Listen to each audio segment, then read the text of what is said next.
In the summer, we hiked Burstall Pass in Peter Lougheed Provincial Park. This hike is going down as one of my all-time favorites.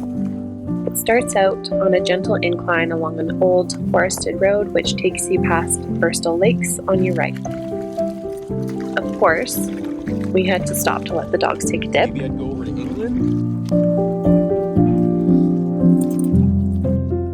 Yuki here was a foster of mine for 6 months, and I brought him on lots of adventures to help him come out of his shell and experience life on a new level.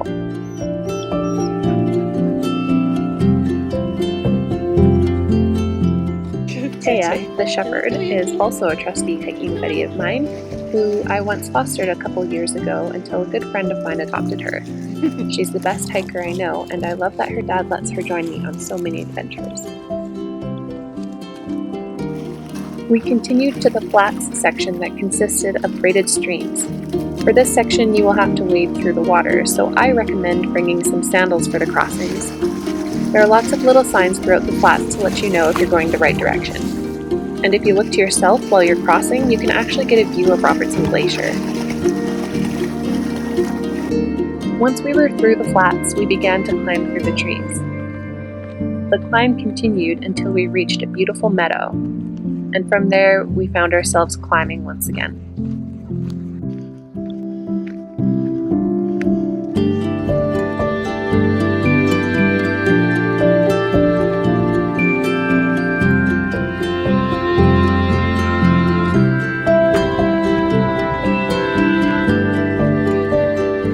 The view from the pass was incredible, and the dogs stopped for a much-needed munch of snow, and then we stopped for a much-needed bite to eat.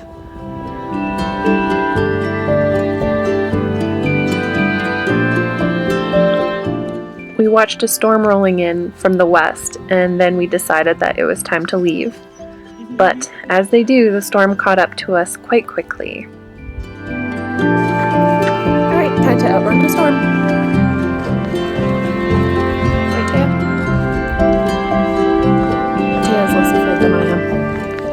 My main goal was to get out of the pass before the storm hit. The last thing I wanted was to be one of the tallest things around in a lightning storm. So we rushed down the trail and out of the pass, and as we descended we got caught in a hailstorm. And then the hail turned into rain and soaked the dogs. They were less than impressed. The trail turned into a small stream and then became slick with mud.